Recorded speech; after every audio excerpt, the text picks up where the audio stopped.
Om Namo Bhagavate Vasudevaya. Om Namo Bhagavate Vasudevaya. Om Namo Bhagavate Vasudevaya. Om Ajnanatimmirandasya Jnananjanashalakaya Chakshurunmilitam Yena Tasmai Shri Guruve Namaha. Shri Chaitanya Manobishtam Sthapitam Yena Bhutale Swayam Rupa Kada Mahyam Dadati Sukatantikam Vandeham Shri Gurum Shri Udapata Shri Gurum Vaishnavamsya Shri Rupam Sagrajatam Sagna Raghunatham Vidam Tam Sajivam Sadvaidam Savadudam Parijana Saitam Krishna Chaitanya Devam Shri Radha Krishna Padan Sagana Radita Shri Vishakam Vidamsya Ye Krishna Karuna Sindhu Dinabandhu Jagatpade Gopesha Gopika Kanda Radha Kanda Namostude Tapta Kanjana Gaurangi Radhe Vrindavaneshwari Vrishabhanu Sude Devi Pranamami Ripriye Vancha Kalpatarubhesha Kripa Sindhu Bevacha Patitanam Pavanebhyo Vaishnavebhyo Namo Namah Nama Om Vishnupadaya Krishna Prishtaya Bhutale Srimate Bhaktivedanta Swamini Dhanamine Namaste Saraswati Deve Gauravani Pracharine Nirvishesha Shunyavadi Pashyati Deshatarine Jaya Shri Krishna Chaitanya Prabhu Nityananda Shri Advaita Gadadhara Shiva Sadi Gaura Bhakta Vrinda Hare Krishna Krishna Krishna Hare Hare Hare Rama Rama Rama Hare Hare Guruve Gaurachandraya Radhikaya Tadaraye Krishnaya Krishna Bhaktaya Tad Bhaktaya Namo Namo Hare Krishna Hare Om Tat Tat. നമ്മൾ വായിക്കുന്നത് മുകുന്ദമാല സ്തോത്ര രണ്ടാമത്തെ ശ്ലോകമാണ്. അതിന്റെ പർപ്പോട്ടാണ് നമ്മൾ continue ചെയ്യാൻ പോകുന്നത്. അപ്പോൾ രണ്ടാമത്തെ ശ്ലോകം നമുക്ക് ഒരു പ്രാവശ്യം ചൊല്ലാം.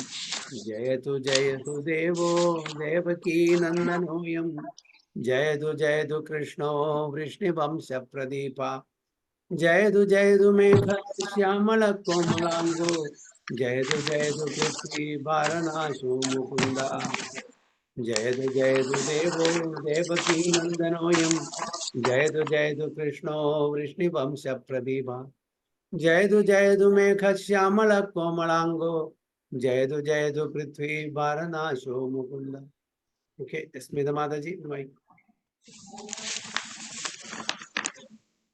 ജയതു ജയതു ദേവോ ദേവകീ നന്ദനോയം ജയതു കൃഷ്ണോ വിഷ്ണുവംശ പ്രദീപഃ ജയതു മേഘ ശ്യാമള കോമളാംഗോ ജയതു പൃഥ്വി ഭാരനാശോ മുകുന്ദഃ. നിഷ മാതാജി. जयतु देवो देवकी नन्दनोऽयं जयतु कृष्णो वृष्णिवंश प्रदीपा जयतु मेघश्यामलकोमलाङ्गो जयतु पृथ्वी भारनाशो मुकुन्दा. വിനോദിനി മാതാജി.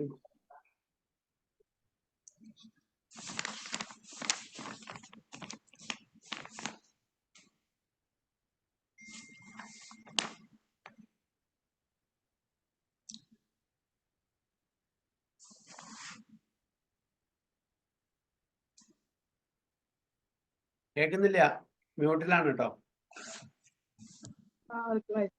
ഹരേ കൃഷ്ണ. ജയതു ദേവോ ദേവകീ നന്ദനോയം ജയതു കൃഷ്ണോ വൃഷ്ണിവംശ പ്രദീപ ജയതു മേഘ ശ്യാമള കോമളാംഗോ ജയതു പൃഥ്വി ഭാരനാശോ മുകുന്ദഃ. ഹരേ കൃഷ്ണ. സുഗന്ധരി മാതാജി റിസൈറ്റ് ചെയ്യാൻ പറ്റുമോ?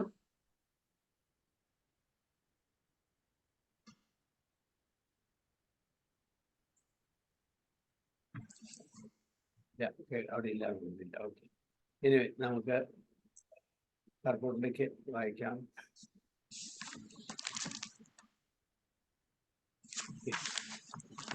നമുക്ക് കണ്ടിന്യൂ ചെയ്യാം. വസുദേവ and Devaki are confidential devotees of the Lord in the mode of parental love. Even greater than them are Nanda and Yashoda, foster parents in Vrindavana.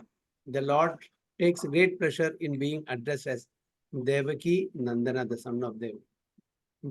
Jayadu Devo Devaki Nandanoyam. Apo all glories to Devaki Nandana. Either son of Nanda. Devaki. അപ്പോ വാസുദേവനും ദേവകിയെക്കാട്ടിലും ഉയർന്ന പൊസിഷനിലാണ് നന്ദമഹാരാജും യശോദമായി. അതിനെന്താ കാരണം?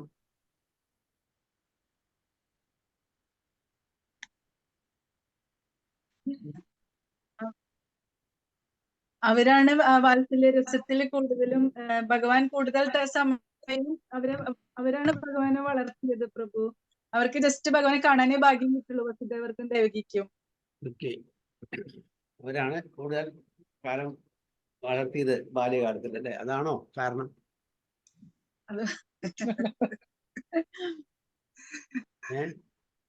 അവർ വൃന്ദാവനത്തിലും ഭഗവാന്റെ parents നന്ദഗോപുര യശോദയാണ്, അല്ലേ? അതാണ് eternal parents ആണ്. ഭഗവാന്റെ eternal parents ആണ് യശോദയും നന്ദമഹാരാജും. ഇവർക്ക് മൂന്ന് ലൈഫില് അവർക്ക് മകനായിട്ട് വരുന്നുള്ള ഒരു വരം ഉണ്ടായതുകൊണ്ടാണ് ദേവകി. അത് ആരായിരുന്നു ദേവകി വസുദേവരും അതിന്റെ പ്രീവിയസ് ലൈഫിലെ? സുതപ കൃഷ്ണി. ഓക്കെ, പിന്നെ അതിന്റെ മുമ്പേ കശ്യപനും അജയ്. അതെ. അപ്പൊ മൂന്ന് ലൈഫ് ടൈംസിൽ മകനായിട്ട് ജനിക്കുന്നതാണ് പറഞ്ഞിരിക്കുന്നത്. പക്ഷെ യശോദ മാതാവും നന്ദഗോപരും അവർ എറ്റേണൽ പേരൻസ് ആണ് ഭഗവാന്റെ വൃന്ദാവനത്തില്. ഓക്കെ, അത് ഭൗമിക വൃന്ദാവനം ശരി, ആധ്യാത്മിക വൃന്ദാവനം ശരി, എറ്റേണൽ പേരൻസ് ആണ്. അവര് മാറില്ല. അവരെ റീപ്ലേസ് ചെയ്യാൻ പറ്റില്ല. നമുക്ക് പറ്റുമോ? നമ്മള് വളരെ നൊന്ത് പ്രാർത്ഥിച്ചാൽ നമുക്ക് ഇന്റൻസ് ഡിസൈഡ് ഉണ്ട്. നമ്മളുടെ മകനായിട്ടും ഭഗവാൻ അവതരിക്കാൻ വേണമെങ്കിൽ എല്ലാവർക്കും അതിനുള്ള അവസരം കിട്ടും. നമ്മൾ അങ്ങനെ പ്രാർത്ഥിച്ചാൽ, അതിനുള്ള യോഗ്യത ഉണ്ടെങ്കിൽ. പ്രൈം മിനിസ്റ്റർ ആർക്കും ആവാം, അതിന് യോഗ്യത വേണം, അല്ലേ? അതേപോലെ തന്നെ പക്ഷെ നന്ദമഹാരാജാവാനോ യശോദമായിയുടെ ആ പ്ലേസ് റീപ്ലേസ് ചെയ്യാൻ ആർക്കും പറ്റില്ല. അവർ എറ്റേണൽ പേരൻസ് ആണ്. അപ്പൊ അതുകൊണ്ടാണ് ഇവിടെ പറയുന്നത് even greater than them are Nanda and Yashoda. അതായത് ദേവകി വസുദേവരെക്കാളും ഗ്രേറ്റർ പൊസിഷനിലാണ് Nanda and Yashoda. Is foster parents in Vrindavana. അവരാണ് വളർത്തിയത്. The Lord takes great pleasure in being addressed as Devaki Nandana, son of Devaki. ഭഗവാന്റെ ഞാൻ നേരത്തെ പറഞ്ഞ പോലെ 2 തരത്തിലുള്ള പേരുകളുണ്ട്. എന്തൊക്കെയാണ് 2 തരത്തിലുള്ള പേരുകൾ? മുഖ്യനാം,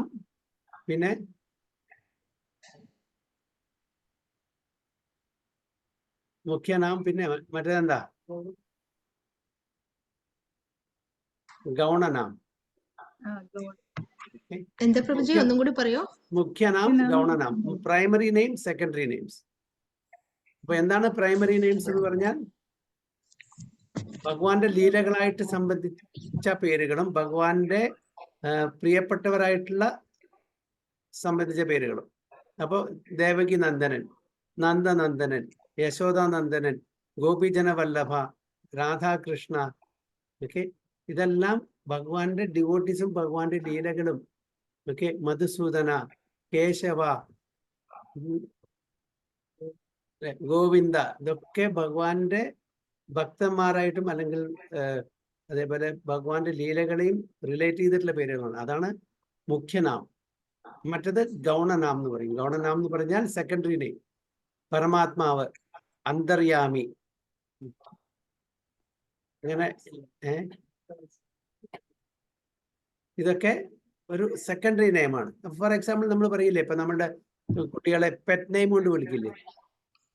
നമ്മൾ വളരെ ഇഷ്ടപ്പെട്ടത് ഒരാളെ നമ്മൾ അഡ്രസ് ചെയ്യാന് പ്രോണൗൺ കൊണ്ട് ഹി. ആ പ്രോണൗൺ യൂസ് ചെയ്യുമ്പോൾ നമുക്ക് അതൊരു അടുപ്പം തോന്നില്ല. He said so. ഓക്കെ,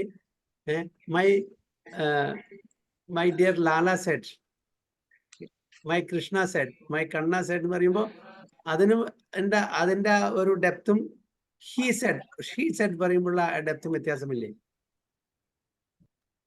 അപ്പോൾ അതാണ് മുഖ്യനാം, ഗൗണനാം. മുഖ്യനാം എന്ന് പറഞ്ഞാൽ പ്രൈമറി നെയിംസ്. ഇതെല്ലാം ഭഗവാന്റെ ഭക്തന്മാരിൽ തമ്മിലുള്ള ബന്ധത്തിന് അനുസരിച്ചിട്ടും ഭഗവാന്റെ ലീലകൾ അനുസരിച്ചുള്ള പേരാണ് ഭഗവാൻ. ഗോവർദ്ധൻ, ഗിരിധാരി. ഗിരിധാരി എന്ന് പറഞ്ഞാൽ ഗിരിയെ ഒന്നിച്ച് പിടിച്ച് ധരിച്ചവൻ. ഇതാണ്. അപ്പൊ അതുകൊണ്ടാണ് ഇവിടെ പറയുന്നത് foster parents in Vrindavana, the Lord takes great pleasure in being addressed as Devaki Nandana, son of Devaki. Krishna direct വിളിക്കുന്നതിനെക്കാളും കൂടുതൽ ഇഷ്ടം ഭഗവാന് ദാമോദര, ദേവകി നന്ദന, നന്ദനന്ദന, രാധാകൃഷ്ണ, ഓക്കെ, ഗോപീജന വല്ലഭ, രാധാ മദൻ മോഹൻ, രാധാ ഗോവിന്ദ്, രാധാ ഗോപിനാഥ്, ഇതെല്ലാം ഡിവോട്ടീസ് ആയിട്ട് കണക്ട് ചെയ്തിട്ടുള്ള പേരുകളാണ്. അപ്പൊ അതിലാണ് ഭഗവാൻ ആനന്ദം കൊള്ളുന്നത് ആണ് പറയുന്നത്. Okay, the son of Nanda, Yashoda Nandana, the son of Yashoda, Dasharathi, the son of king Dasharatha, Janaki Natha, the husband of Janaki, and so on. The pleasure one gives the Lord by addressing him by such names is many, many times greater than the pleasure he enjoys when he is addressed as the Supreme Father, the greatest of the great, Parameshwara, or anything of that. Either Andaryami, Paramatma, Parameshwara, okay. അങ്ങനെയുള്ള ആ പേരുകളൊക്കെ അതൊക്കെ ഒരു vague names ആണ്, secondary names. അതിനെ ഒരു ലീലയായിട്ടോ ഒരു devotee ആയിട്ടുള്ള ഒരു കണക്ഷൻ ഇല്ലാത്തതുകൊണ്ട് അദ്ദേഹം ഭഗവാൻ അത്ര പ്രീതിയില്ല. സുപ്രീം ഫാദർ എന്ന് പറഞ്ഞാൽ എന്താ ഭഗവാൻ ഉദ്ദേശിക്കുന്നത്, പക്ഷെ അതൊന്നും ഒരു ഇന്റിമസി അവിടെ കൊണ്ടിരുന്നില്ല. The greatest of the great. അപ്പോൾ or anything of that nature which indicates volumes of uh veneration. അവിടെയൊക്കെ എന്താണ് നമുക്ക് എന്താണ് ഓ വെനറേഷൻ, ഐശ്വര്യം. ഭഗവാന്റെ ഐശ്വര്യമാണ് അവിടെ ഇത് കാണിക്കുന്നത്. അപ്പൊ ഐശ്വര്യത്തിലുള്ള ആ റിലേഷനല്ല ഭഗവാൻ ഇഷ്ടം. Intimacy, affection, love. ആ ലവും അഫെക്ഷൻ എവിടെയാണ്? നമ്മുടെ ആ ഭഗവാന്റെ ഭക്തന്മാരും തമ്മിലുള്ള ആ ഒരു ബന്ധത്തില്, മകൻ, അല്ലെങ്കിൽ ലവർ, അങ്ങനെയുള്ള സഖ, ഇതിലൊക്കെ ആണ് പറയുന്നത്. Okay, the greatest of the great, Parameshwara വായിച്ചു. Therefore, the name King Kulashekara uses to glorify the Lord in this verse indicate this intimate transcendental relationship with the Lord. പറഞ്ഞില്ലേ, ഇന്റിമേറ്റ് ട്രാൻസെൻഡന്റൽ റിലേഷൻഷിപ്പ്. അപ്പോൾ ഇവിടെ കുലശേഖര ആൾക്കാര് ഭഗവാനെ glorify ചെയ്യാൻ ഉപയോഗിക്കുന്ന ആ പേരുകളെല്ലാം ദിവ്യമായിട്ടുള്ള ആ പെർമനന്റ് ആയിട്ടുള്ള ആ ബന്ധമുള്ള പേരുകളാണ്. അതാണ് ദേവകി നന്ദന, നന്ദനന്ദന എന്നുള്ള പേരൊക്കെ ഉപയോഗിച്ചിട്ട് ഗ്ലോറിഫൈ ചെയ്യുന്നു. So as explained above, all the names of the Lord are as powerful as the Lord himself, but no one can experience different transcendental mellows by chanting different transcendental names. എന്താണ് പറയുന്നത്? As explained, all the names of the Lord are as powerful as the Lord himself. Chaitanya ചരിതാമൃത, ചരിതാമൃതത്തില് അല്ല, Chaitanya sorry ശിക്ഷാക്ഷരത്തില് Chaitanya Mahaprabhu പറയുന്നുണ്ട്, നാംനാബകാരി ബഹുദാ നിജ സർവശക്തി തത്രാർപ്പിത നിയമിത സ്മരണേന കാല ഏതാദൃശി തവ കൃപ ഭഗവൻ മമാപി ദുർദൈവം ഇദർശം ഇഹ ജാനി നാനുക. നാംനാബകാരി ബഹുദാ നിജ സർവശക്തി. എല്ലാ പേരിലും, ഭഗവാന്റെ പേരിലും എല്ലാ ശക്തിയും അതിന് ഇൻവെസ്റ്റ് ചെയ്തിട്ടുണ്ട്. അപ്പൊ ഭഗവാനും ഭഗവാന്റെ നാമം തമ്മിൽ യാതൊരു അന്തരമില്ല. അതാണ് ഇവിടെ പറയുന്നത്.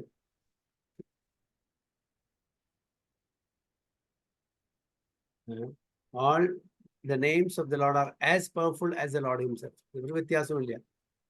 But one can experience different transcendental mellows by chanting the different transcendental names. അപ്പോൾ നമ്മൾ ഗോപീജന വല്ലഭ എന്ന് പറയുമ്പോൾ കിട്ടുന്ന ആ മെലോസും, ഭക്തവത്സല എന്ന് പറയുന്ന ആ മെലോസും, അല്ലെങ്കിൽ നന്ദനന്ദന, യശോനന്ദന, ആ ഡിഫറെന്റ് മെലോസ് ആണ്. ഗോപിജന വല്ലഭ എന്ന് പറയുമ്പോൾ ഏത് മെലോസ് ആയിരിക്കും? മാധുര്യരസത്തിലായിരിക്കും. നന്ദനന്ദന, യശോദനന്ദന, ദേവകി നന്ദന പറയുമ്പോൾ അത് വാത്സല്യരസം. അർജുൻ സഖ അത് ഏതിലായിരിക്കും? സഖ്യരസത്തിലായിരിക്കും, അല്ലെ? അപ്പൊ ഇങ്ങനെ ഭഗവാന്റെ പേരാണെങ്കിലും ഡിഫറെന്റ് മെലോസ് ആണ് അവിടെ എക്സിബിറ്റ് ചെയ്യുന്നത്. ഡിഫറെന്റ്, അതെല്ലാം ദിവ്യ തലത്തിലായിരുന്നു. Transcendent relation with the intimate devotees, knowing also the potential of the name of Krishna. Sorry, ഇവിടെ നമ്മൾ വായിച്ചില്ല. Different. For example, the shastra scripture states that there are 1000 principal names of Lord Vishnu. 1000, അതായത് വിഷ്ണു സഹസ്രനാമം. the personality of Godhead. But if a person utters the name Rama only once, he gets the result of chanting 1000 names of Vishnu. ഒരു പ്രാവശ്യം രാമ എന്നുള്ള പേര് നമ്മൾ ഉച്ചരിച്ചാൽ 1000 വിഷ്ണുവിന്റെ നാമം ഉച്ചരിച്ചതിന് തുല്യമാണ് എന്നാണ് പറയുന്നത്, ശാസ്ത്രം പറയുന്നത്. And if somebody once chants the name of Krishna, he achieves the results obtained by chanting the name of Rama 3 times. ഒരു പ്രാവശ്യം കൃഷ്ണ എന്നുള്ള നാമം ഉച്ചരിച്ചാൽ 3 പ്രാവശ്യം രാമ എന്ന പേര് ഉച്ചരിച്ചതിന് തുല്യമാകുന്നു എന്നാണ്. In other words, uttering the name Krishna once is equal to uttering 3000 other names of Vishnu. അപ്പോൾ 3 പ്രാവശ്യം വിഷ്ണു സഹസ്രനാമം നമ്മൾ ചൊല്ലുന്നതിന് തുല്യമാണ് ഒരു പ്രാവശ്യം കൃഷ്ണ എന്നുള്ള പേര് നമ്മൾ ഉച്ചരിക്കുമ്പോൾ. അപ്പോൾ ഹരേ കൃഷ്ണ കൃഷ്ണ കൃഷ്ണ ഹരേ ഹരേ, ഹരേ രാമ രാമ രാമ ഹരേ ഹരേ, ഇതെല്ലാം ഈ ഓരോ വാക്കും ഹരേ കൃഷ്ണ രാമ, ഇതെല്ലാം കൃഷ്ണ എന്നുള്ള പേരിന്റെ ഈക്വലന്റ് ആണ് അല്ലെ. അപ്പൊ ഈ 16 പ്രാവശ്യം നമ്മൾ കൃഷ്ണ എന്ന് പറഞ്ഞാൽ 16 × 3 3000, അതായത് 16 × 3 എത്ര? അത്രയും തവണ നമ്മൾ വിഷ്ണു സഹസ്രനാമം ചൊല്ലിയതിന്റെ ഫലം നമുക്ക് കിട്ടുന്നതാണ്. ഒരു പ്രാവശ്യം ഹരേ കൃഷ്ണ മന്ത്രം ചൊല്ലിയ 1000 വിഷ്ണുവിന്റെ പേര് ഒരു രാമ, ഒരു രാമ, 3 രാമ ഈക്വൽ ടു 1 കൃഷ്ണ. ഹരേ കൃഷ്ണ മഹാമന്ത്രത്തിൽ 16 പ്രാവശ്യം നമ്മൾ കൃഷ്ണ എന്നുള്ള പേര് ഉച്ചരിക്കുന്നുണ്ട് അല്ലെ, 16 പ്രാവശ്യം ഈ നോളി.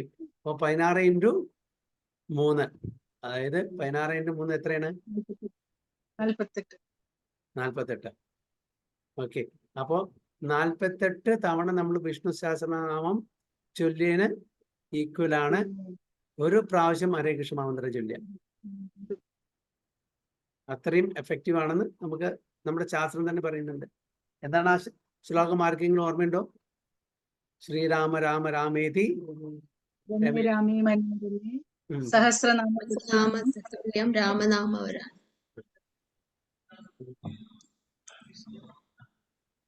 ഒരു പ്രാവശ്യം Vishnu Sahasranamam equal to 1 Rama, 3 names of Rama equal to 1 Krishna. നമ്മുടെ കണക്ക്. Okay. Therefore, King Kulashekara, knowing how pleased the Lord is to be addressed by a name indicating his transcendental relationship with his intimate devotees, and knowing also the potency of name Krishna, has chosen to glorify the Lord by addressing him as Devaki Nandana and Krishna.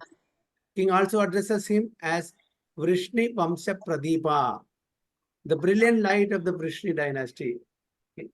Bhagwan Vrishni dynasty de idana.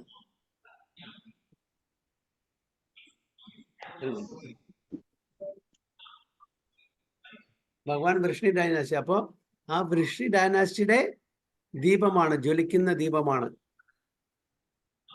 The brilliant light of Vrishni dynasty. Because millions of generations of the Vrishni dynasty became sanctified by the Lord's appearance within it. Bhagwande ആ ഒരു അവതാരണം കാരണം ആ ഡൈനാസ്റ്റിയിലെ എത്രയോ millions of generation അവർക്ക് മുക്തി കിട്ടി, അവർക്ക് മോക്ഷം കിട്ടി എന്നാണ് പറയുന്നത്.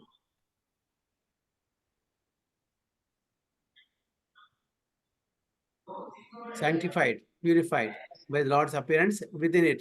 The Shastras state that a family in which a pure devotee is born is sanctified for 100 generations of ancestors and descendants. Especially Prahlad Maharajന്റെ അതിൽ പറയുന്നുണ്ട്. പ്രഹ്ലാദ് മഹാരാജ് ഒരു ശുദ്ധഭക്തനാണ്. ആ ശുദ്ധഭക്തൻ ആ കുടുംബത്തിൽ ജനിച്ചുകൊണ്ട് ആ ഡൈനാസ്റ്റി മുഴുവനെ സാങ്ക്ടിഫൈഡ് ആയി എന്നാണ് പറയുന്നത്.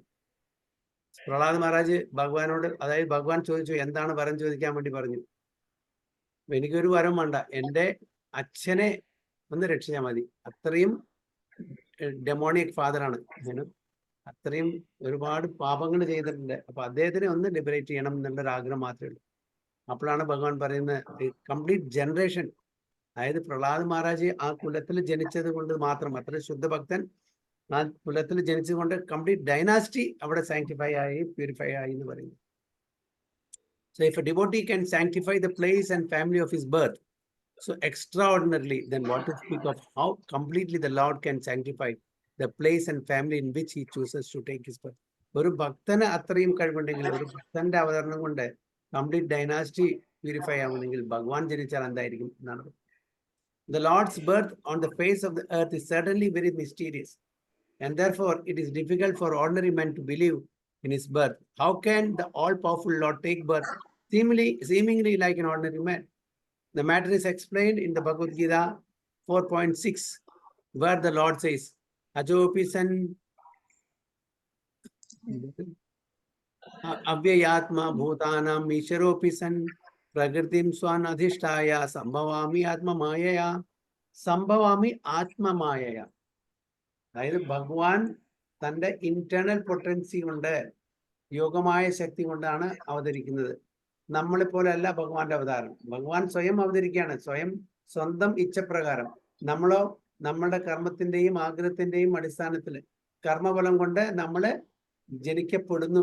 നമ്മള് ഒരു പെർട്ടിക്കുലർ പേരൻസില്, പെർട്ടിക്കുലർ സിറ്റുവേഷനില്, പെർട്ടിക്കുലർ രാജ്യത്ത്, പെർട്ടിക്കുലർ സമയത്ത്, പെർട്ടിക്കുലർ യോനിയിൽ നമ്മള് ഫോഴ്സ്ഫുള്ളി ജനിക്കപ്പെടും. ഭഗവാൻ അങ്ങനെയാണോ? ഭഗവാൻ ചൂസ് ചെയ്യുന്നു ആരാണ് എൻ്റെ അച്ഛനമ്മമാർ വേണ്ടത് ഈ അവതാരത്തില്, എവിടെ ജനിക്കണം, ഏത് ഫോമിൽ ജനിക്കണം, ഏത് സമയത്ത് ജനിക്കണം, എല്ലാം ഭഗവാൻ തീരുമാനിക്കുകയാണ് ചെയ്യുന്നത്. ഭഗവാന്റെ കർമ്മഫലം കൊണ്ടല്ല ജനിക്കുന്നത്, ഭഗവാൻ തീരുമാനിക്കുന്നു എങ്ങനെ, എവരെ, എപ്പോൾ ജനിക്കണം. നമ്മൾ അങ്ങനെയല്ല. നമ്മുടെ കർമ്മഫലത്തിന്റെ അടിസ്ഥാനത്തിൽ ഏത് യോനിയിലെ, ഏത് രാജ്യത്തെ, ഏത് അച്ഛനമ്മമാരുടെ മക്കളായിട്ട് ജനിക്കണം എന്നുള്ളത് നമ്മളുടെ അത് നിശ്ചയിച്ചിട്ടുണ്ട്. ഡെസ്റ്റിനി, കർമ്മം തീരുമാനിക്കും. അതാണ് ഇവിടെ പറയുന്നത്, ഭഗവത്ഗീതയിൽ പറയുന്നത്, സംഭവാമി ആത്മമായ.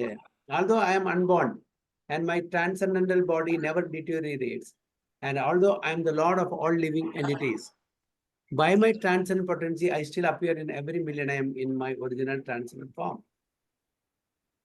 അതായത് ഭഗവാൻ അജനാണ്. ഭഗവാന്റെ ക്വാളിറ്റീസ് അർജുനൻ പറയുന്നുണ്ട്. എന്താണ്?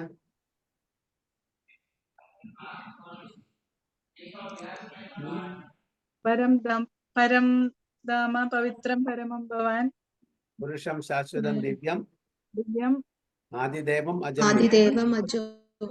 ആദിദേവം അജം, അൺബോൺ.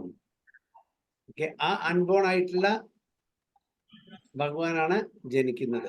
അപ്പൊ എങ്ങനെ ജനനമില്ലാത്ത ആള് ജനിക്കുന്നത് ചോദിച്ചാൽ, ഭഗവാന് തീരുമാനിക്കാം എപ്പോ എവിടെ ജനിക്കണം, എന്തിനു വേണ്ടി ജനിക്കണം. നമ്മളെ പോലെയല്ല ജനിക്കുന്നത്. Although I am the Lord of all divinities, by my transcendental potency I still appear in every millennium in my original transcendental form. സച്ചിദാനന്ദ വിഗ്രഹമായിട്ട് അല്ലെ? ഈശ്വര പരമാകൃഷ്ണ സച്ചിദാനന്ദ വിഗ്രഹ, അനാദിർ Adhir Govinda സർവകാരണകാരൻ. From the Shastra we learn that the Lord takes birth not only in the family of human beings but also in the families of demigods, aquatics, animals and so on. മത്സ്യ കൂർമ്മ വരാഹ നരസിംഹ വാമന പരശുരാമ ശ്രീരാമ കൃഷ്ണ ബലരാമ ബുദ്ധ കൽക്കി. അല്ലെ? വയൽ മത്സ്യമായിട്ടുണ്ട്, വരാഹമായിട്ടുണ്ട്, വാമനായിട്ടുണ്ട്, നരസിംഹമായിട്ടുണ്ട്. Aquatics ഫാമിലിയിൽ ജനിച്ചിട്ടുണ്ട് അല്ലെ? മനുഷ്യരും മൃഗവുമല്ലാത്ത ആ ഒരു ഫോമും എടുത്തിട്ടുണ്ട്, വരാഹത്തിന്റെ ഫോം എടുത്തിട്ടുണ്ട്, പൂർവത്തിന്റെ ഫോം എടുത്തിട്ടുണ്ട്. അപ്പൊ ഭഗവാൻ എങ്ങനെ ജനിച്ചാലും ഏത് ഫോമിൽ എടുത്താലും അദ്ദേഹം ട്രാൻസെൻഡന്റൽ ആണ്. അദ്ദേഹത്തിന്റെ ആ ഭഗവത്വം, ആ സുപ്രീം പൊസിഷൻ ഒരിക്കലും കുറയില്ല. ഓക്കെ, ഒരു മത്സ്യമായിട്ട് ജനിച്ചു, അല്ലെങ്കിൽ വരാഹമായി ജനിച്ചു, അതുകൊണ്ട് ഞാൻ നീച്ചമായിട്ടുള്ള ഒരു യോനിയിലാണ് ജനിച്ചത്, അതുകൊണ്ട് എന്നെ ആരും പൂജിക്കില്ല, പ്രാർത്ഥിക്കില്ല, ആരാധിക്കില്ല എന്ന് അല്ല. വരാഹന്റെ ദേവമുണ്ട് നമ്മള് അല്ലേ? വരാഹന്റെ അമ്പലത്തിലും പോയിട്ട് വരാഹദേവനെ നമ്മള് പ്രാർത്ഥിക്കുന്നില്ലേ? വാമനനുണ്ട്, നരസിംഹനുണ്ട്. ഭഗവാന്റെ ആ ഭഗവത്വം എന്നുള്ള ആ പൊസിഷൻ, ട്രാൻസെൻഡ് പൊസിഷൻ ഏതൊരു ഫോമിലും ഏത് രൂപത്തിലും അവതരിച്ചാലും അത് കുറയില്ല. അയ്യോ, ഭഗവാൻ കൃഷ്ണ രൂപം മാത്രമേ ഞാൻ അക്സെപ്റ്റ് ചെയ്യുള്ളൂ, ഇല്ല.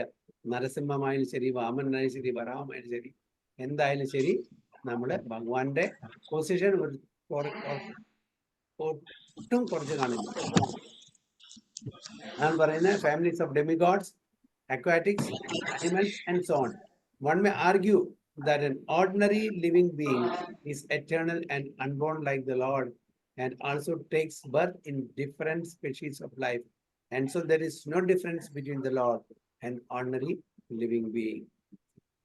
അപ്പോൾ ചില ആൾക്കാർ ആർഗ്യൂ ചെയ്യാം, ഭഗവാനും നമ്മൾ യാതൊരു വ്യത്യാസമില്ല. എല്ലാം ഒരു തെറ്റിദ്ധാരണയാണ്. The difference is, however, that while an ordinary living being changes his body when it transmigrates from one species of life to another, the Lord never changes his body. He appears in his original body without any change. നമ്മളുടെ ശരീരം മാറിക്കൊണ്ടേയിരിക്കുന്നു. ഭഗവാൻ ഏതിൽ ജനിച്ചാലും ശരി, ഭഗവാന്റെ ശരീരം മാറുന്നില്ല. മാറുന്നുണ്ടോ?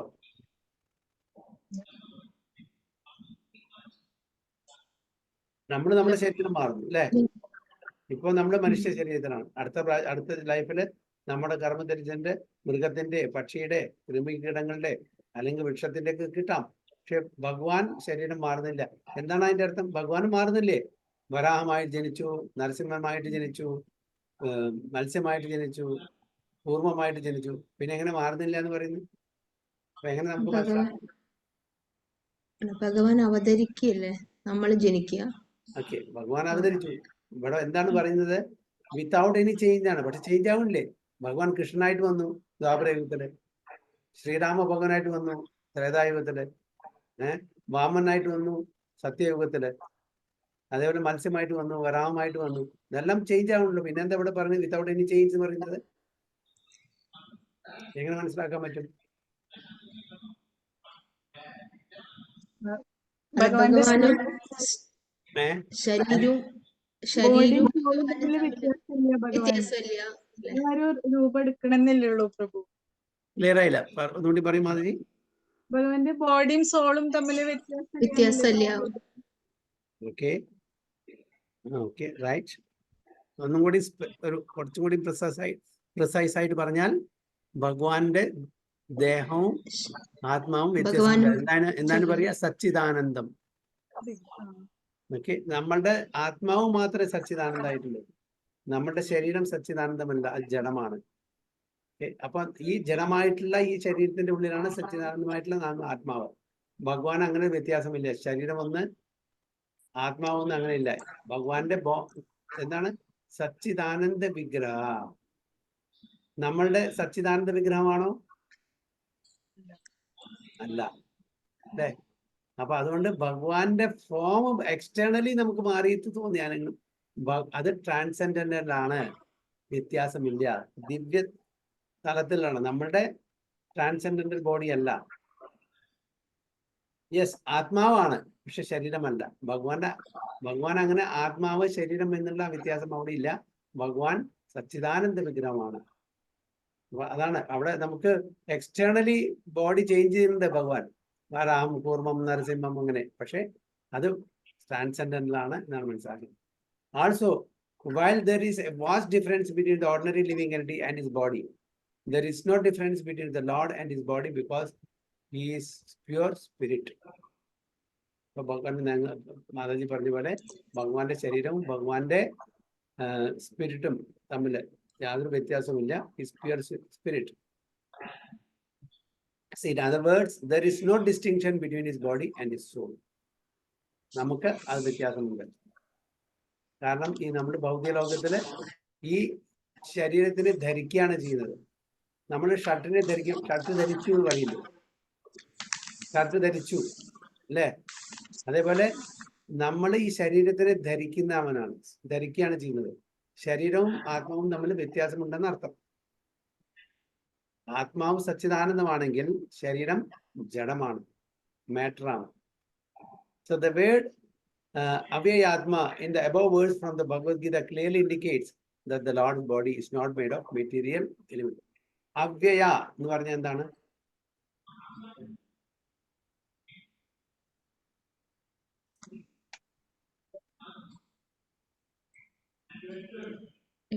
അവ്യയ എന്ന് പറഞ്ഞാൽ എന്താണ്?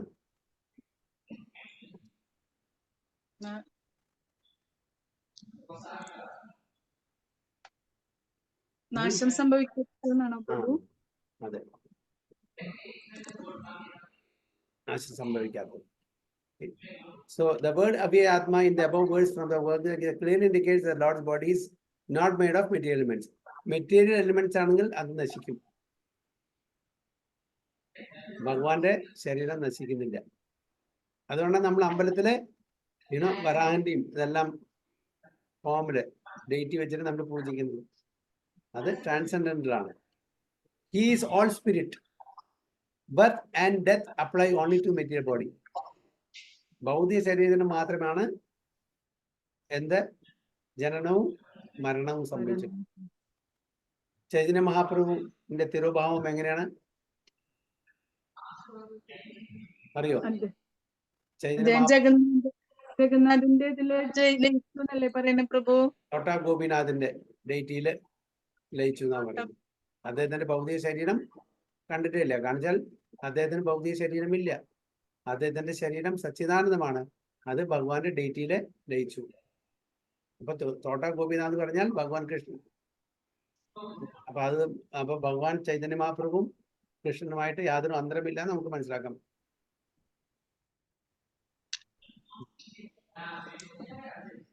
The body of the ordinary living being is made of material elements and is therefore subject to birth and death. But the Lord's body, being all spiritual and thus eternal, neither takes birth nor dies. Nor can the Lord be forced to take birth in some particular family due to his past deeds as an ordinary living being. നേരത്തെ പറഞ്ഞ പോലെ ഭഗവാന് ആ നിയമങ്ങൾ ബാധകമല്ല. ഭഗവാൻ സ്വ ഇച്ഛയാൽ എവിടെ എങ്ങനെ എപ്പോൾ ജനിക്കണം എന്ന് തീരുമാനിക്കും. നമ്മൾക്ക് അത് പ്രകാരം ചെയ്യാൻ പറ്റില്ല. നമ്മളുടെ കർമ്മഫലത്തിന്റെ അടിസ്ഥാനത്തിൽ നമ്മുടെ ഒരു പെർട്ടിക്കുലർ മാതാപിതാക്കളുടെ മക്കളായിട്ട് ഒരു പെർട്ടിക്കുലർ രാജ്യത്ത് പെർട്ടിക്കുലർ സമയത്ത് പെർട്ടിക്കുലർ രൂപത്തിൽ നമ്മൾ ജനിക്കുന്നു. നമ്മളുടെ കയ്യിലല്ലാതെ. So the Lord is the supreme controller of the material elements, and being endless and beginningless, he exists in all times, past, present and future. Okay, അനാദിർ Adhir ഗോവിന്ദാണ് എന്ന് ബ്രഹ്മസംഹിതയിൽ ബ്രഹ്മാവ് പറഞ്ഞു. അനാദിർ, ബിഗിനിങ്ലെസ്, ആദിർ ഒറിജിനൽ അല്ലേ? അപ്പൊ അതുകൊണ്ട് പാസ്റ്റ്, പ്രസന്റ് ആൻഡ് ഫ്യൂച്ചർ ഭഗവാൻ അതേപോലെ തന്നെ സ്ഥിതി ചെയ്യുന്നു. And because he is absolute, he has nothing to do with vice and virtue. അപ്പൊ നല്ലതും ചീത്തയും അങ്ങനെയൊന്നും യാതൊന്നും ഭഗവാനില്ല. അബ്സല്യൂട്ടില് അങ്ങനത്തെ ഒരു ദ്വന്ദ്ങ്ങളില്ല. നമുക്കേ ദ്വന്ദ്ങ്ങളുള്ളൂ. നല്ലതും ചീത്തയും, സുഖം ദുഃഖവും, ചൂടും തണുപ്പും അല്ലേ? അപ്പൊ അതുകൊണ്ടാണ് ഇവിടെ പറയുന്നത് വൈസ് ആൻഡ് വിർച്യൂ ഇവിടെ ഇല്ല. എല്ലാം ഓപ്പോസിറ്റ്സ് ആണ്. In other words, for him vices and virtues are one and the same. Otherwise the lord would not be absolute truth. ഭഗവാന് നല്ലത് ചീത്ത എന്നില്ല, രണ്ടും തുല്യമാണ്. ഭഗവാൻ തൻ്റെ എല്ലാവരും എല്ലാ മക്കളെയും, അത് മനുഷ്യരായിക്കോട്ടെ, മൃഗങ്ങളായിക്കോട്ടെ, പക്ഷികളായിക്കോട്ടെ, വൃക്ഷങ്ങളായിക്കോട്ടെ, എല്ലാവരെയും ഒരേപോലെ കാണുന്നു. എല്ലാവരും തന്റെ മക്കളായിട്ട്. അവര് വ്യത്യസ്തമായിട്ടുള്ള ശരീരം ധരിച്ചിട്ടുണ്ടെങ്കിലും കൂടിയിട്ട് എല്ലാവർക്കും തുല്യ സമമായിട്ടുള്ള ആ കാഴ്ചപ്പാടിലാണ് ഭഗവാൻ കാണുന്നത്. അതുകൊണ്ടാണ് ഭഗവാൻ ഭഗവത്ഗീതയിൽ അർജുനോട് പറയുന്നത് സമോഹം സർവഭൂതേഷു. സമോഹം സർവഭൂതേഷു. മനുഷ്യര് മാത്രമല്ല അവിടെ പറഞ്ഞത്, എല്ലാ ജീവജാലങ്ങളും എനിക്ക് തുല്യമാണ്. നമ്മെ ദേശസ്യ നാപ്രിയ. എനിക്ക് ഒരാളോട് പ്രിയവുമില്ല, ഒരാളോട് വെറുപ്പുമില്ല. അപ്പൊ ഒരു മനുഷ്യ രാശി, മനുഷ്യരെ മാത്രം ഉദ്ദേശിച്ചല്ല ഭഗവാൻ. സർവഭൂതേഷു എന്ന് പറഞ്ഞാൽ എല്ലാ ജീവജാലങ്ങളും 84 ലക്ഷം യോനികളിൽ ജനിക്കുന്ന ആ ജീവജാലങ്ങളെയാണ് ഉദ്ദേശിക്കുന്നത് ഇവിടെ. എല്ലാവരും ഈക്വലായിട്ട് കാണുന്നു ഞാൻ ഭഗവാൻ പറയുന്നു. അതുകൊണ്ടാണ് ഭഗവാൻ പരമ സത്യം എന്നുള്ള ആ ഒരു പേരിൽ അറിയപ്പെടുന്നത്. Absolute truth. സത്യം പരം ധീമഹി. ആദ്യത്തെ ഭാഗവത്തിലെ ആദ്യത്തെ കാൻഡോയിലെ ആദ്യത്തെ ചാപ്റ്ററിലെ ആദ്യത്തെ എന്താണ് പറയുന്നത്? അവസാനം സത്യം പരം ധീമഹി. Let me meditate on the supreme absolute truth. Supreme absolute truth. So since the Lord appears by his internal potency, his incarnations in different species of life are not the creation of the external potency. അപ്പൊ നമ്മള് R V product of, നമ്മള് മായയുടെ product ആണോ ഭഗവാന്റെ, അതായത് external എനർജിയുടെ product ആണോ അതോ ഇന്റേണൽ എനർജിയുടെ പ്രോഡക്റ്റ് ആണോ? രണ്ടും ഇല്ല, രണ്ടും കൂടി.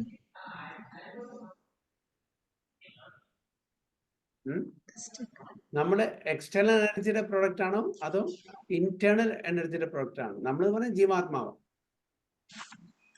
ജീവാത്മാവ് ആത്മാവ് ഭഗവാന്റെയാണ്. പക്ഷെ ശരീരം പ്രകൃതിയുടെ നമ്മുടെ 3 ഗുണങ്ങൾക്കനുസരിച്ചല്ലേ പ്രഭു കിട്ടുന്നത്. ശരീരത്തിന്റെ കാര്യമല്ല ഞാൻ പറയുന്നത്, ജീവാത്മാക്കൾ. നമ്മൾ ലിവിങ് എൻറ്റിറ്റീസ് പറഞ്ഞു ജീവാത്മാക്കൾ. ശരീരം നമ്മൾ ധരിക്കുന്നതാണ്, ശരീരം വന്നും പോയിക്കൊണ്ടിരിക്കുന്നു. നമ്മുടെ ജീവാത്മാവ് എപ്പോഴും സച്ചിദാനന്ദമാണ്. അപ്പൊ അത് ഇന്റേണൽ പൊട്ടൻസിയുടെ പ്രൊഡക്റ്റ് ആണോ അതോ എക്സ്റ്റേണൽ പൊട്ടൻസി? യെസ്, രണ്ടും ഇല്ലേ പ്രഭുജി? ഇന്റേണലും ഇല്ല. ഇന്റേണൽ നമ്മൾ എന്താണ് വായിക്കാം.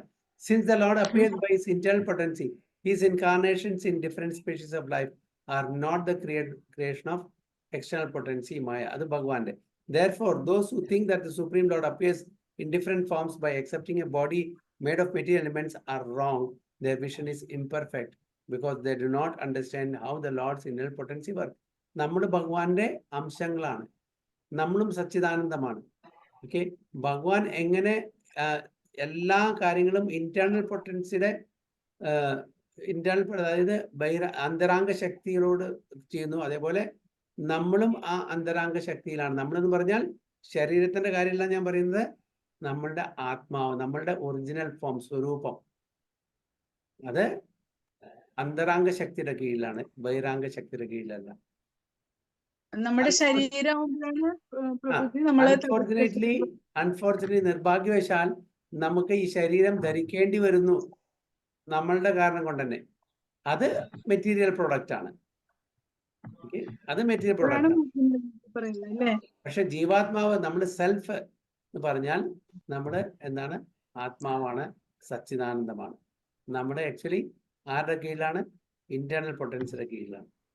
അതേപോലെ ഭഗവാനും ഭഗവാന്റെ ഓരോ അവതാരങ്ങളും വരുന്നത് ഇന്റേണൽ പൊട്ടൻസിയുടെ കീഴിലാണ്, അതാണ് മായയുടെ കീഴിലല്ല എന്നാണ് പറയുന്നത്. Not the creation of the external potency. Hare Krishna Prabhu. അപ്പൊ എന്തുകൊണ്ട് മാർജിനൽ എനർജി പറയുന്നത് പ്രഭു? മാർജിനൽ എനർജി പറഞ്ഞാൽ നമുക്ക് ചോയ്സ് ഉണ്ട്. ഒന്നുകിൽ നമുക്ക് ഭൗതിക എക്സ്റ്റേണൽ എനർജിയിലേക്ക് വരാം, അല്ലെങ്കിൽ ഇന്റേണൽ എനർജിക്ക് പോകാം. അതിന്റെ മാർജിനിലാണ്. അപ്പൊ ഒരു ഫോർ എക്സാമ്പിൾ, നമ്മളൊരു നദീ തീരത്ത് നിൽക്കുകയാണ്. തീരം, ഓക്കെ, തീരം എന്ന് പറഞ്ഞാൽ അത് മാർജിനാണ്.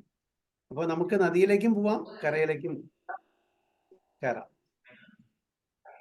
ആ ഒരു ഓപ്ഷൻ, അതുകൊണ്ട് മാർജിനൽ എന്നുള്ള ആ ഒരു പേര് വന്നിരിക്കുന്നത്. മാർജിനൽ, തഥാസ്ഥ ശക്തി.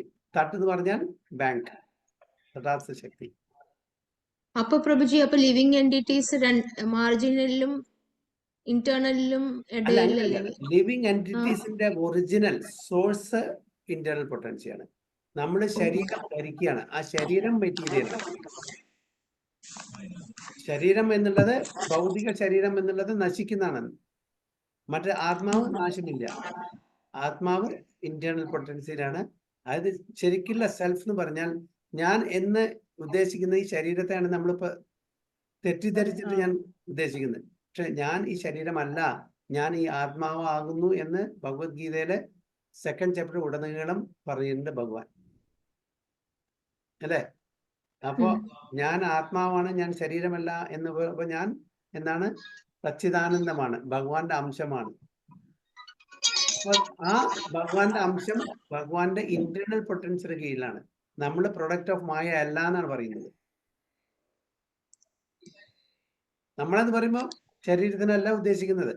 നമ്മുടെ ശരീരമല്ല എന്ന് പഠിച്ചില്ലേ? ആത്മാവ്. അപ്പൊ ആത്മാവ് ഇന്റേണൽ പൊട്ടൻസിയുടെ കീഴിലാണ്. Okay.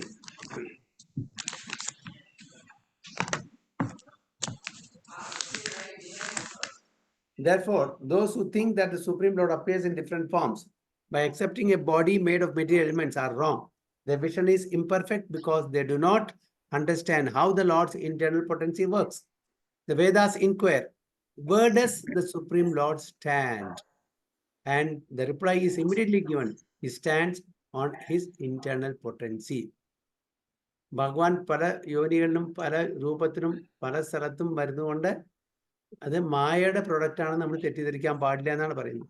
So the conclusion is that although the Lord may seem to assume material body when he takes birth like an ordinary being, in fact he does not, for there is no difference between him and his body. ഭഗവാനും ഭഗവാന്റെ ശരീരം തമ്മിൽ യാതൊരു വ്യത്യാസമില്ല എന്നാണ് ഇവിടെ പറയുന്നത്. നേരെ മറിച്ച് ഞാനും എൻ്റെ ശരീരം തമ്മിൽ വ്യത്യാസമുണ്ട്. ശരീരം ഭൗതികവും ആത്മാവ് ആത്മീയവും അധ്യാത്മികവുമാണ്, സച്ചിദാനന്ദമാണ്. ഭഗവാനെ സംബന്ധിച്ചോളം അതില്ല. Thus he remains the absolute truth in all his appearances in different species of life. അപ്പോൾ എങ്ങനെ ഏത് രൂപത്തിൽ വന്നാലും ശരി, ഏത് ഭാവത്തിൽ വന്നാലും ശരി, ഏത് ഒരു മാതാപിതാക്കളുടെ മകനായിട്ട് എവിടെ എങ്ങനെ ജനിച്ചാലും ശരി, ഭഗവാൻ എപ്പോഴും ട്രാൻസെൻഡൻ്റൽ ആണ്, അബ്സല്യൂട്ട് ട്രൂത്ത് ആണ്, പരമസത്യമാണ് എന്നാണ് പറയുന്നത്. In other words, the living being and the Supreme Lord appear in this material world under different circumstances. One can easily understand these different circumstances if one understands how the Lord's different potencies work. As explained before, the Lord has three kinds of potency, namely internal, marginal, and external. Internal എന്ന് പറഞ്ഞാൽ എല്ലാ spiritual manifestation നടക്കുന്ന ആ പൊട്ടൻസിയാണ്. External എന്ന് പറഞ്ഞാൽ എല്ലാ material വേൾഡിന്റെ manifestation നടക്കുന്ന പൊട്ടൻസിയാണ്. Marginal എന്ന് പറഞ്ഞാൽ എല്ലാ ജീവജാലങ്ങളുടെയും ജീവാത്മാവിന്റെ ആ ഒരു സോഴ്സ് ആണ്. അതാണ് ഈ മൂന്ന് potency. We have wide experience of the external or material potency, but we generally fail to inquire about the actions and reactions of the other two potency. നമുക്ക് ഈ പ്രകൃതിയെ പറ്റിയിട്ട്, ഭൗതിക ലോകത്തിനെ പറ്റിയിട്ട് നമുക്ക് എക്സ്പീരിയൻസ് ഉണ്ട്, പക്ഷേ അന്തരാംഗ ശക്തിയും തടാസ്ഥ ശക്തിയെ പറ്റിയും അധികം നമുക്ക് ഗ്രാഹ്യമില്ല എന്നാണ് പറയുന്നത്. Consider 3 identities: God, a man and a doll. അത് നമ്മളെ പഠിപ്പിക്കാൻ വേണ്ടിയിട്ട്. God, a man and a doll. The doll consists of material energy. The man is a combination of material and spiritual energy, and God consists wholly of the spiritual energy. വളരെ beautiful ആയിട്ട് ഒരു analogy തന്നിരിക്കുകയാണ് Prabhupada. God is fully spiritual energy. Man is combination of material and spiritual energy. ആത്മാവ് സ്പിരിച്വലും ദേഹം മെറ്റീരിയലും. And a doll is totally external energy, ബഹിരാംഗ ശക്തി ആണ് externally. As the Lord is matter, so God is all spirit, but the man is half spirit and half matter. Thus the body of God and the body of a living being are differently constituted. Because the Lord's body is pure spirit, it never deteriorates. And therefore, he is called Avayatma, Nashikatavan. ഒരിക്കലും നമ്മളുടെ ആത്മാവ് നശിക്കില്ല, പക്ഷെ ശരീരം നശിക്കുന്നു. കാരണം ശരീരം ഭൗതികമാണ്, മാറ്ററാണ്. ആത്മാവ് സച്ചിദാനന്ദമാണ്, spiritual ആണ്. His body is absolute, beginningless, unborn and eternal. നമ്മളുടെ എന്താണ്? നമ്മളുടേതാണ്. നമ്മളുടെയും ബിഗിനിങ്ലെസ് ആണ്, അൺബോൺ ആണ്, എറ്റേണൽ. എന്താണ്? ആത്മാവ് മാത്രം. ശരീരമില്ല, അവിടെ വരുന്നില്ല. While the material body of the living being is relative and therefore temporary. എന്താണ് റിലേറ്റീവ് എന്ന് പറഞ്ഞാൽ? എന്താണ് ഇവിടെ ഉദ്ദേശിക്കുന്നത്? Therefore, the material body of the living entity is relative and therefore temporary. Relative ആണ് നമ്മുടെ മെറ്റീരിയൽ ബോഡി. എന്താണ് റിലേറ്റീവ് എന്നുള്ള ആ ഒരു പദം അവിടെ ഉപയോഗിക്കുന്ന കാരണം എന്താണ് അതുകൊണ്ട് ഉദ്ദേശിക്കുന്നത്?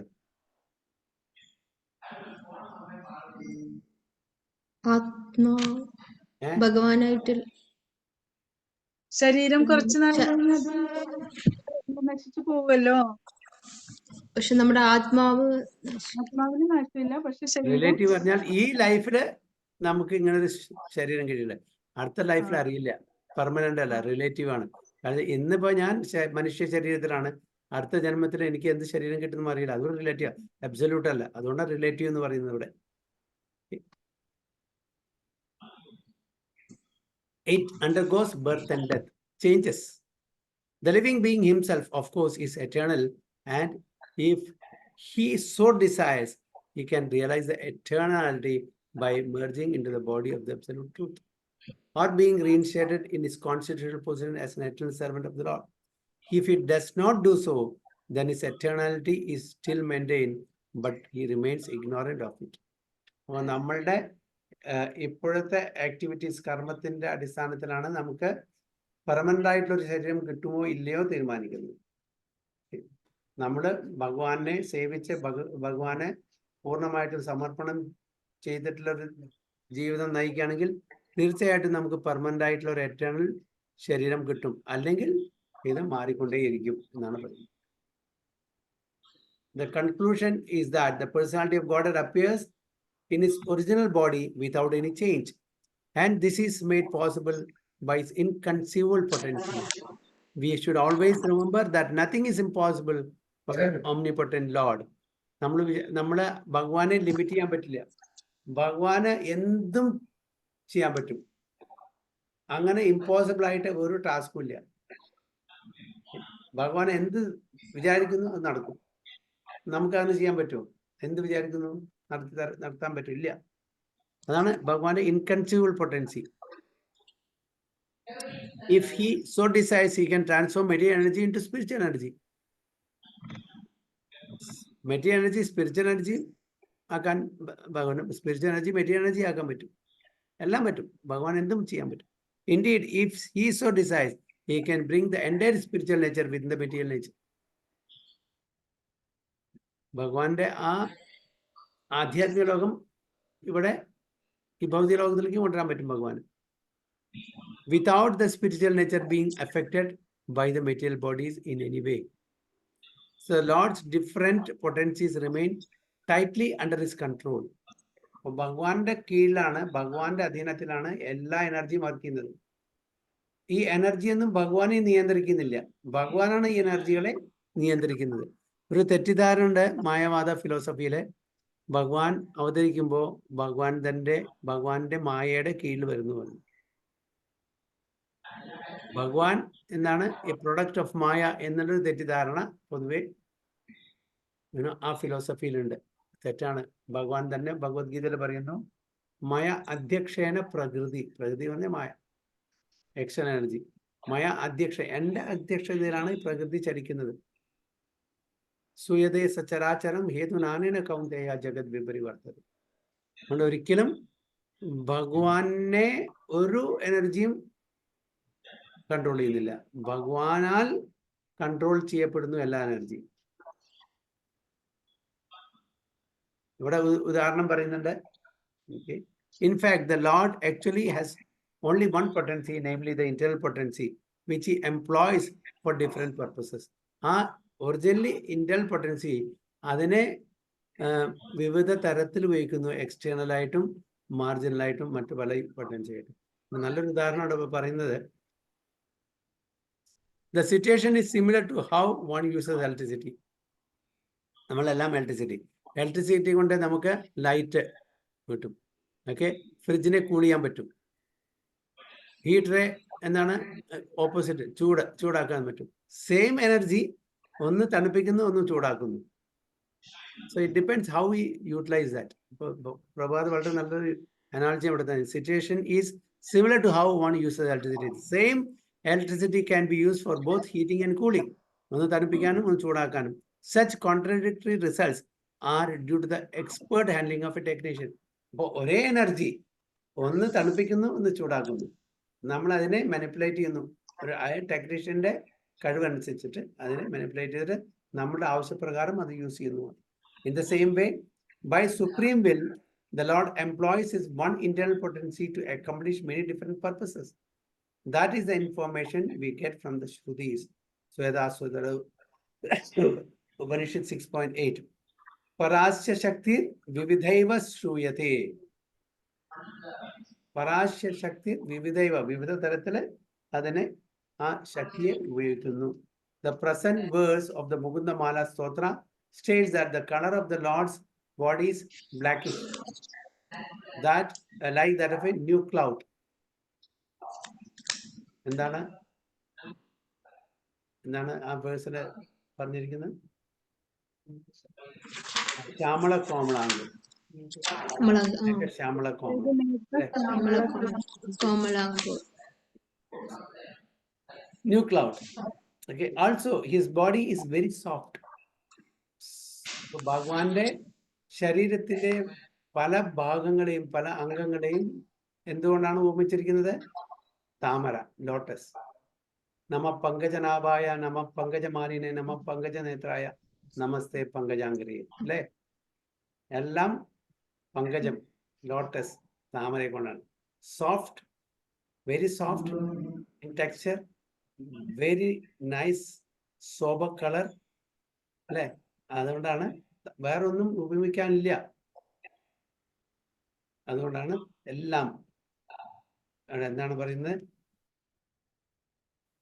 The Shastras state that the following bodily features indicate a great personality: a reddish luster in 7 places, the eyes, the palms, the soles, the palate, the lips, the tongue, the nails, broadness in 3 places, the waist, the forehead, and the chest, shortness in 3 places, the neck, the thighs, the genitals, deepness in 3 places, the voice, the intelligence, and navel, highness in 5 places, the nose, the arms, the ears, the forehead, and the thighs, and fineness in 5 places.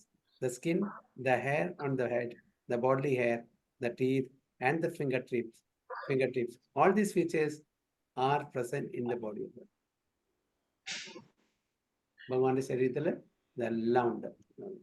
The Brahma Samhita confirms that the color of the Lord's body is blackish.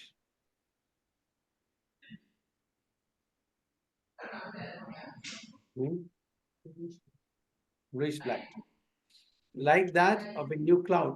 But this blackish color is so beautiful that it surpasses the beauty of millions of cupids. Cupids എന്ന് പറഞ്ഞാൽ എന്താണ്? കാമദേവൻ അല്ലേ?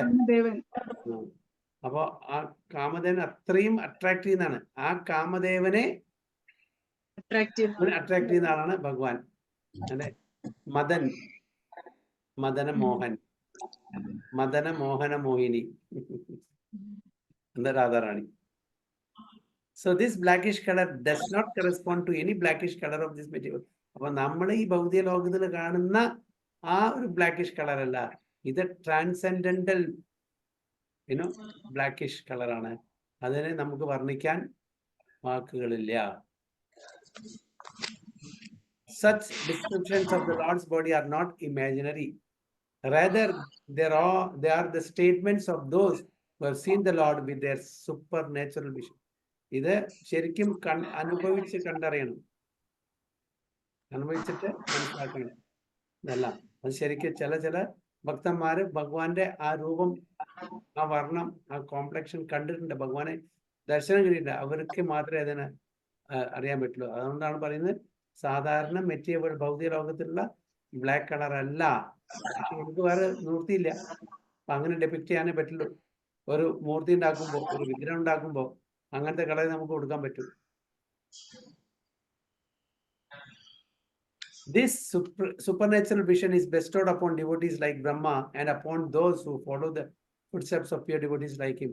ഇപ്പോൾ ബ്രഹ്മാവിനും നാരദ മഹർഷിക്കും മറ്റു വലിയ വലിയ ആചാര്യന്മാർക്കും ചൈതന്യ മഹാപ്രഭു തൻ്റെ confidential ഡിവോട്ടീസിന് ശരിക്കുള്ള ആ ദർശനം കൊടുത്തു, ഭഗവാന്റെ ദർശനം കൊടുത്തു. അവരുടെ ഇഷ്ടപ്രകാരം ഇഷ്ടദേവതമാരായിട്ട് ദർശനം കൊടുത്തു. അപ്പൊ അവർക്കൊക്കെ അറിയാം ആ ഭഗവാന്റെ ബ്യൂട്ടി. അവരെല്ലാം അത് അനുഭവിച്ചറിഞ്ഞ ആൾക്കാരാണ്.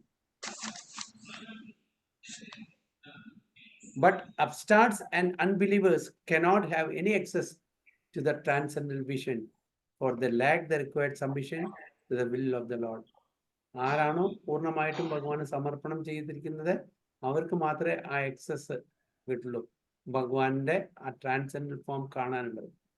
നാരദ മഹർഷി കിട്ടിയിട്ടുണ്ട് അല്ലേ, ധ്രുവന് കിട്ടിയിട്ടുണ്ട്, പ്രഹ്ലാദന് കിട്ടിയിട്ടുണ്ട്. ഓക്കെ, കൃഷ്ണ ഭഗവാൻ ഇവിടെയുള്ള സമയത്ത് പഞ്ചപാണ്ഡവന്മാർക്കും എല്ലാവർക്കും കിട്ടിയിട്ടുണ്ട്. ദുര്യോധനൻ കണ്ടിട്ടുണ്ട്, പക്ഷെ ദുര്യോധനൻ ഭഗവാന്റെ ട്രാൻസെൻഡൽ ഫോം കാണാൻ പറ്റിയിട്ടില്ല. അതെല്ലാം മെറ്റീരിയൽ ആണ് എന്ന ആ വിചാരത്തോടുകൂടി അത് മെറ്ററായിട്ടേ കാണുള്ളൂ. അപ്പോൾ ഭഗവാന്റെ ട്രാൻസെൻഡൽ ഫോം കാണാൻ പറ്റില്ല. ഭഗവാൻ അവിടെ ഉണ്ട്, വെരി മച്ച്, എല്ലാവരും ഉണ്ട്. പക്ഷെ ആർക്കും, ഭക്തന്മാർക്ക് മാത്രമേ ആ ട്രാൻസെൻഡൽ ഫോം കാണാൻ പറ്റുള്ളൂ. മറ്റതൊക്കെ ഒരു കവേർഡ് ബോയ്, ഗോപാലൻ ഒരു മായാവി എന്നുള്ള രീതിയിൽ അവർക്ക് കാണാൻ പറ്റുള്ളൂ. ആ ഒരു വിഷനെ ഭഗവാൻ കൊടുത്തുള്ളൂ. കാരണം വെച്ചാൽ അവർ ഭക്തന്മാരല്ല. അതാണ് അവർ പറയുന്നത്, upstarts and unbelievers cannot have any access. ദുര്യോധന്റെ സമയത്തും ഭഗവാൻ അവിടെ ഉണ്ട്, പക്ഷെ ഭഗവാനായിട്ട് കാണാൻ അവർക്ക് പറ്റില്ല. നേരെ മറിച്ച് പാണ്ഡവന്മാർക്കും മറ്റുള്ള ഡിവോട്ടീസിനും ഭഗവാനായിട്ട് കാണാൻ പറ്റി. അതാണ് വ്യത്യാസം. സോ അടുത്ത 3 ശ്ലോക സൂത്ര 3 അല്ലേ? ഹരേ കൃഷ്ണ. വാഞ്ചാകൽപതരുഭ്യശ്ച കൃപാസിന്ധുഭ്യശ്ച പതിതാനാം പാവനേഭ്യോ വൈഷ്ണവേഭ്യോ നമഃ. अनंत कोटि वैष्णव की जय. श्रील प्रभुपाद की जय. गुरु महाराज की जय. जय गो प्रेमानंदे. हरे कृष्ण. എന്തെങ്കിലും